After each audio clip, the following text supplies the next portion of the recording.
Is it okay for a man over 50 like me to still want these things? Her voice asking me to try just one more time shook my self-control. My name is Daniel. As a single father, I raised my son, who is now 25. Before I knew it, I turned 55. It's been 10 years since my wife, Michelle, passed away. The memories of those days are still vivid in my mind. Michelle complained of feeling bloated, and although I thought it was nothing serious, I encouraged her to visit the hospital. However, the diagnosis was pancreatic cancer with only 1 month to live. I couldn't believe it. After all, my wife looked healthy right before me. Michelle and our son, Andrew, panicked about the sudden news. That's when I decided to take some time off from work. I'm a carpenter. I plunged into this world right after graduating from high school. At the time, I was working on building a new house commissioned by an architect I was close with. When I explained the situation, both the architect and the client readily agreed to delay the construction period for the month. Until Michelle passed away, I devoted myself to caring for her at home, fully supporting Andrew as well. I made sure to live those days without any regrets. It was the most intense month of my life.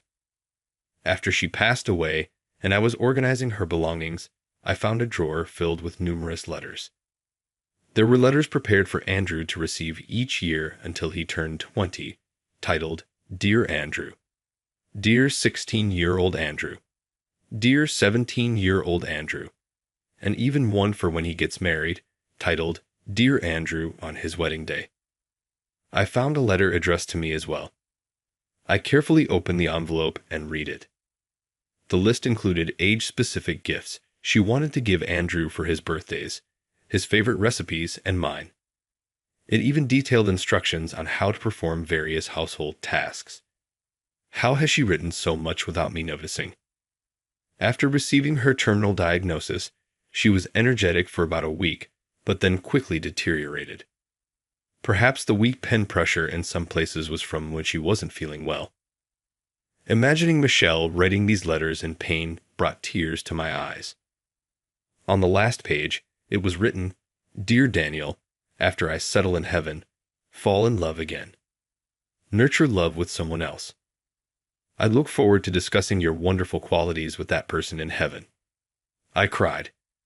It had been a while since the funeral, but I had never cried until then. I felt it was unmanly, and somehow, tears just wouldn't come. But upon reading this letter, I cried.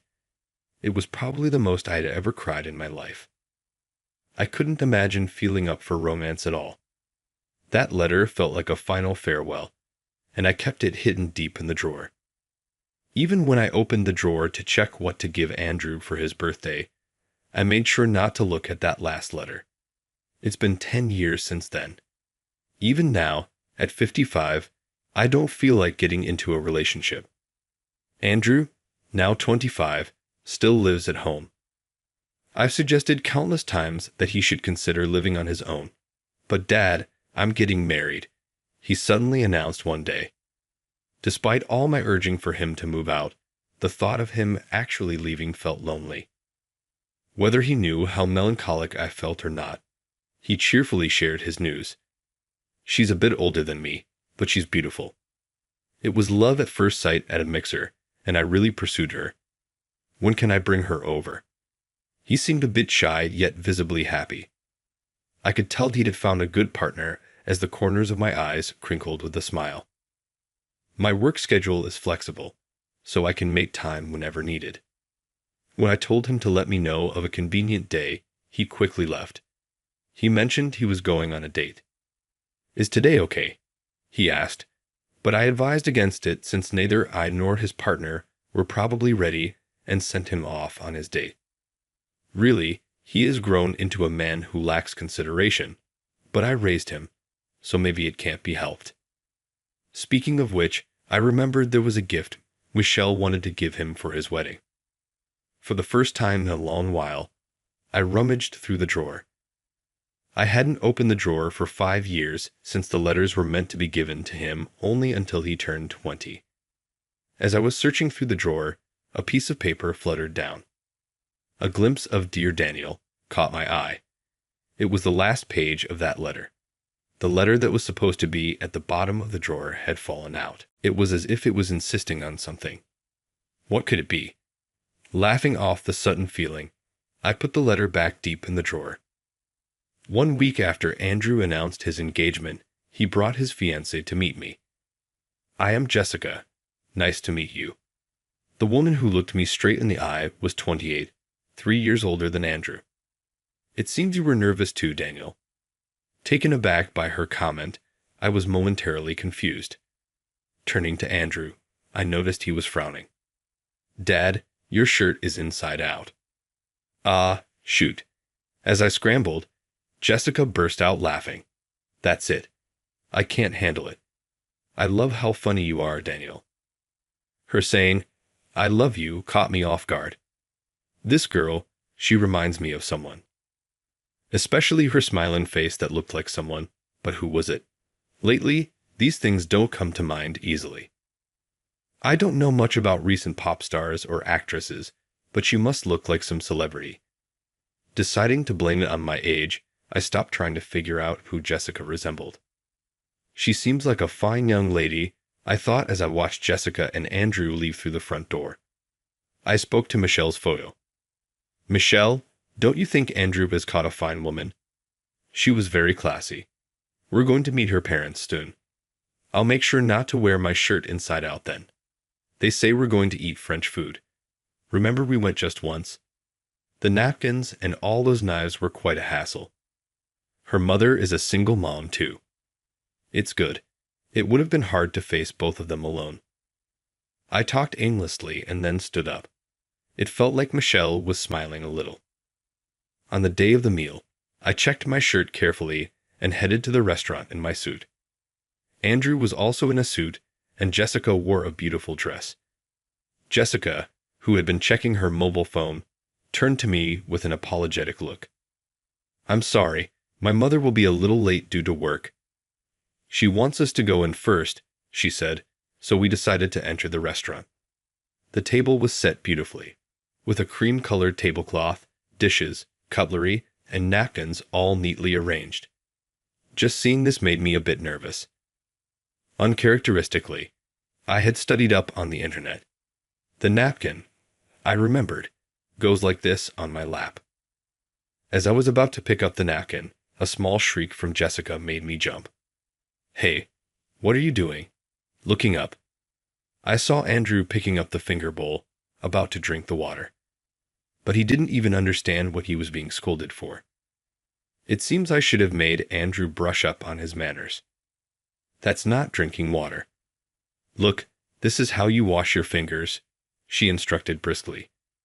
I was suddenly reminded of my high school days. I was often scolded like that too, by a girl who was the class rep and my first girlfriend. Back then, I was planning to go straight into carpentry instead of pursuing further education, so I was quite the troublemaker. I fell for a girl who wasn't afraid to scold me whenever I acted up. Initially, she was my nemesis, but somehow we ended up dating. "All right," she confessed to me. She said she couldn't just leave me be. I never expected a class rep to fall for me, so it was quite a surprise and a delight.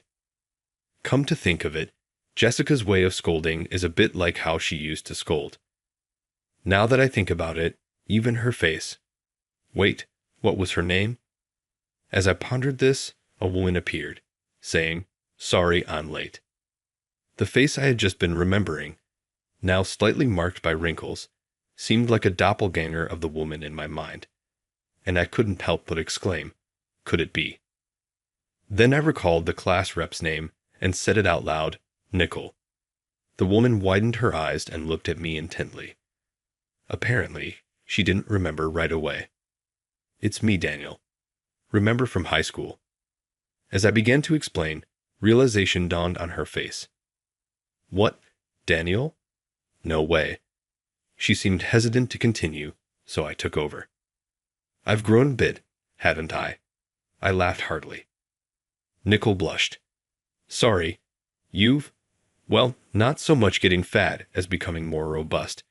She didn't forget to put a positive spin on it. That's right. She was always like that. You two know each other. We had left the main subjects of the meeting, our children, behind. As I pondered how to explain, Nicole boldly declared, "We were classmates in high school. Actually, we dated back then." The children were visibly shocked by her revelation. I hadn't expected her to disclose that we dated, and it flustered me a bit. As if anticipating my disarray, Nicole blurted out, "There's no point hiding it. Isn't it a miracle? Our children, who we dated in high school, are getting married to each other." She seemed a bit excited. Understandably so, I was excited too. Actually, I was still feeling quite surreal. What are the odds? The conversation flowed freely from then on, and time flew by quickly. Before we knew it, we had finished dessert. Initially, the focus was on the children. I described Andrew as a bit of a show-off, a troublemaker like me, and so carefree that he wouldn't even bother to prepare for occasions like this. Nicole, while being glared at by Jessica, happily talked about how Jessica was so serious and responsible that she never thought she would get married, but was delighted that she could marry such a wonderful person. Then the conversation turned to us. Nicole knew my wife had passed away, as she had heard it from Jessica. She consoled me, acknowledging how difficult it must have been to lose my wife during Andrew's sensitive teenage years, and how hard it surely was. Nicole mentioned that she had divorced her husband due to personality differences when Jessica was in elementary school. Her ex-husband quickly remarried, but she had been too busy raising Jessica alone to think about her own relationships, remaining single since then. As we were deep in conversation, I noticed the kids watching us. They seemed to be smirking a bit. "They look good together, don't they?" Andrew commented, looking at Jessica. To which Jessica jokingly replied, "Why don't they just date then? Don't tease us." I glared at them, but Nicole just looked relaxed. "Oh, come on, it's fine. You've become so rigid," she teased. It felt like the roles of the class rep and the mischievous boy had reversed. Despite being a single mother, Nicole had aged gracefully. After chatting for a while longer, we parted ways. I had put on weight, but she hadn't changed much. She usually wears suits for work, and they really look sharp on her.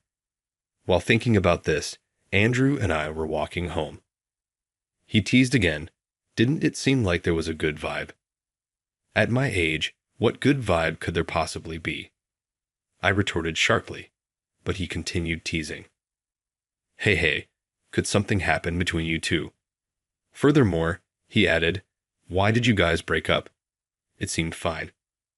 Oh, if you had stayed together, would I not have been born? I decided to ignore that comment. Why did we break up? Ah, that's right. Nicole went to college, and I pursued carpentry. We ended up in a long-distance relationship, and our lifestyles were so different that we mutually agreed to part ways. We had been together for just over a year, starting when we were seniors in high school. As I pondered this, he cheerfully mentioned, "We'll be seeing each other a lot during the wedding preparations, so good luck." Should parents even be this involved in wedding planning? In my time, it was mostly just the couple doing the preparations, but times might have changed. I didn't mind meeting her, though. Indeed, we ended up seeing each other frequently at the planning meetings. Whether or not dresses and tuxedos suited them was one thing, but choosing the color and type of paper for the invitation seemed trivial to me. However, Nicole, holding an invitation envelope, excitedly remarked, "Oh, this green is lovely. This one's cute too, but pink might be too much for Andrew, don't you think? What do you think, Daniel?" Caught in the spotlight, I pointed to the pink envelopes she favored. "Wow, Dad, that's your taste," he exclaimed. Such matters should be left to the preferences of women. I'd have to give him a proper talk about that later. "You probably reacted the same way when you were young, didn't you, Daniel?" she said playfully, giving me an upward glance. "I wonder if it's a testament to your wife's education," thoughtfully, Nicole said. It seems Nicole had easily figured out that I was accommodating her preferences. Being so involved in the wedding venue felt somewhat uncomfortable, though. Andrew insisted, and I reluctantly accompanied him. These minor exchanges were somewhat enjoyable. Once we get married, should all four of us live together? It sounds like it could be fun. After the color of the invitations was decided and the planner left, leaving just the four of us, Jessica dropped this bombshell. I blushed deeply and denied it outright. Nicole was laughing. Could it be that she wasn't entirely opposed to the idea? If we could laugh together like this, maybe remarriage wasn't such a bad idea. But surely, it was unthinkable for the parents of the children getting married to each other to also marry. Nicole may have aged beautifully, but I had become more robust due to my job, complete with a beer belly. I found myself daydreaming about a life with Nicole, only to dismiss the thought almost immediately. Though it was a bit exhausting, the thrill of our enjoyable conversation lingered as Andrew and I returned home. The house felt unusually cold and bleak. Perhaps it was a backlash from the happy feelings I had just experienced. One photo frame in the living room caught my eye. I realized I hadn't spoken to Michelle in a while. I stared blankly at her photo. The dust-covered frame felt like a blow to my head, proof of my recent neglect. I picked up her photo and wiped off the dust. "Sorry about this, letting so much dust gather," I said softly. Of course, there was no reply from her. What was I getting so carried away about, thinking about romance at this point? "I'd be doing you wrong, wouldn't I?" I muttered again. There was a noise from behind. I wondered if Andrew had overheard my disheartened voice. After that, I started making excuses to avoid going to the planning meetings I was invited to. Although work was a bit busier, I simply didn't feel like attending. Nicole, with whom I had exchanged contact details, occasionally sent me messages to check in with the results of the planning meetings. However, I ignored those messages too. A grown man indulging in romance seemed undignified. Yes, I feared that if I kept meeting Nicole, I wouldn't be able to stop my feelings. I didn't deserve to face Michelle. To dispel my feelings for Nicole, I polished the photo frame until it sparkled. Then, a few months later, the day of Andrew and Jessica's wedding arrived. Since I hadn't replied to Nicole's messages, it felt awkward to face her, so I just exchanged brief greetings and then paced restlessly in the lobby, striking up idle conversations with relatives on the groom's side. As the reception began, things got busy. I toasted with guests and made small talk. Nicole was doing the same. Somehow, I felt relieved that there was some distance between us, because Nicole looked breathtakingly beautiful in her finery. Standing next to her, it felt like my heart might just jump out. The reception proceeded smoothly, and as the atmosphere settled, a spotlight suddenly shone on me. Andrew and Jessica, the bride and groom, looked at me with surprised expressions. I had arranged a surprise with the planner. "Thank you all for being here today. Now, I would like to read a letter from my wife in heaven, addressed to Andrew and Jessica." As I spoke into the microphone, he stared at me wide-eyed. "Dear Andrew, congratulations on your wedding. Dear the bride Jessica, thank you for marrying Andrew." I filled in the blank where it was written to the bride and read it aloud. This was the last letter Michelle had written before she passed away. "Have you learned to eat eggplants? You used to hate." I read, and laughter spilled from Andrew's friends. He still hates eggplants. I continued reading the letter impassively to avoid getting choked up with tears. Soft sobbing could be heard around the venue. This reception I am watching from the sky. I am so happy to see you looking incredibly joyful. May you both be happy forever. Take good care of Jessica. With that, I folded the letter, concluding the emotional moment. I was fidgety, partly because of this, until I finished reading Michelle's letter. I felt barely alive after completing this important task. I let out a huge sigh of relief. Andrew was teary-eyed, but looked at me and grinned mischievously. What was that SCE smile about? As I started to feel less dense and more aware of my surroundings, I noticed that the spotlight had shifted to Andrew. He then took the microphone in his hand. What was he planning to do with a microphone? As I wondered, he also took a letter, familiar pink stationery. It was the same kind of paper I was holding in my hand. Could it be from mother to father? "I have a letter to read on her behalf," he announced, sending a shock through me as I stood there dazed. His lips curled into a mischievous grin. "Actually, there are 2 letters. One for if the father had remarried, and one for if he hadn't. Since he hasn't remarried, I'll read this one," he said, and the room erupted in laughter. My brain was still trying to catch up. "Dear Daniel, so you still haven't remarried?" His dramatic shout prompted more laughter from the crowd. "You were told to fall in love, but you're still the serious Daniel, aren't you? But see, Andrew is getting married and looks happy, right? I want you to find happiness too. Since Andrew is starting his own family, you should too, Daniel." And there was a pause before the next words. "I look forward to the day in heaven when I can talk about your wonderful qualities with your new partner." Indeed, those were the words, the last words I had tucked away way deep in a drawer. I bawled my eyes out, unbecoming of my age, in front of many eyes. I couldn't stop sobbing while the MC cleverly filled up the gap with an ad-lib. I managed to compose myself, holding a handkerchief in one hand, influenced by my sobs. Andrew and Jessica, tears in their eyes, took the microphone, and both began speaking simultaneously. Mom, Dad, Nicole, and I exchanged surprised glances. "We've decided to read a letter from both of us to both our parents." Andrew and Jessica began speaking in turns. "I was quite the troublemaker," he confessed. His words sent a wave of laughter through the crowd. "And I was the typical class rep," she added.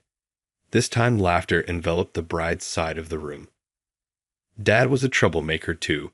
The spotlight turned to me. I had a bad feeling about where this was heading. "Mom was also a class rep." Nicole's eyes widened in surprise. "I am forever grateful to my dad, who raised me alone." "I am forever grateful to my mom, who raised me alone." Their words synchronized perfectly. "And now I will be happy with Jessica," he added. "I too will be happy with Andrew," she said. And so the two said together, "Please make sure Dad and Mom are also happy." I could tell that Nicole was shivering next to me. When I try to look at Nicole, Andrew suddenly shouts, "Dad." Startled, I look straight at Andrew again. Talking with Mom in heaven, that must be Nicole's job. Hearing him shout that, I panic. "Don't say such reckless things. You're making Nicole uncomfortable." As I say that, Jessica grabs the microphone. "Mom, it's not so bad, right?" Hearing her words, I finally look at Nicole, who has her face covered with her hands, blushing to her ears. Then Nicole's lips move. "It's not something I should say in front of everyone." Nicole whispers to me in a voice so low that only I can hear. "I know you care deeply for Michelle." Those words stir my heart, and they make me hopeful. Should I, a man over 50, still hope for such things? But shall we try it just one more time? Her whispered continuation shakes my self-control. Andrew and Jessica seem to hear it as they are both smiling broadly, trying not to look at their faces. I speak to Nicole.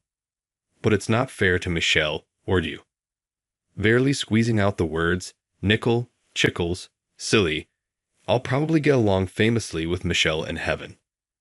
After all, we have the same taste in men.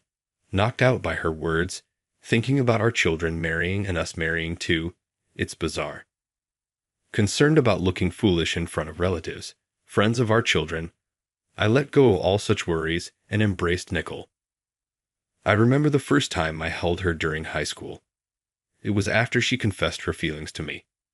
Just like that time, I made the same promise as I did in high school, to cherish her delicate and slender form. "I will always be there for you, this time for sure." I added those words to my old vow. Years later, I'm pacing between the living room and the front door. Seeing me, Nicole sighs at Michelle's picture, exasperated. "Can you see him? He can't settle down," she speaks to Michelle. "You've met Annie at the hospital, right?" What's got you so fidgety? A challenge, I retort. It's her first time coming to this house. Annie is our granddaughter. Nickel dismisses my argument with an okay, and sits down by the window. She gestures for me to come over. I obediently follow. Sitting and looking out at the garden, I see a small tree reaching up to the sky. Nicole and I planted it when we were married. Given our age, we don't have much time left. Feeling faint-hearted, I mentioned this to Nicole, who bought a sapling. Let's live long enough to see this tree grow taller than the house and then have a nice chat with Michelle. Her smile as she said this is dazzling, and I'm reminded of it every time I see this tree. It seems like it will take a while for that tree to reach the roof. Hearing that, Nicole says, "Let's make lots of memories in that time." Nicole rests her small head on my shoulder. I wrap my arm around her shoulders. I love this peaceful moment by the window. It feels like Michelle is laughing behind us. Just then, I hear the sound of a car engine. Oh, looks like they're here. It's probably Andrew and Jessica's car. They've come to visit, bringing our first grandchild. We need to greet them. Nicole and I exchange glances, stand up, and walk towards the entrance.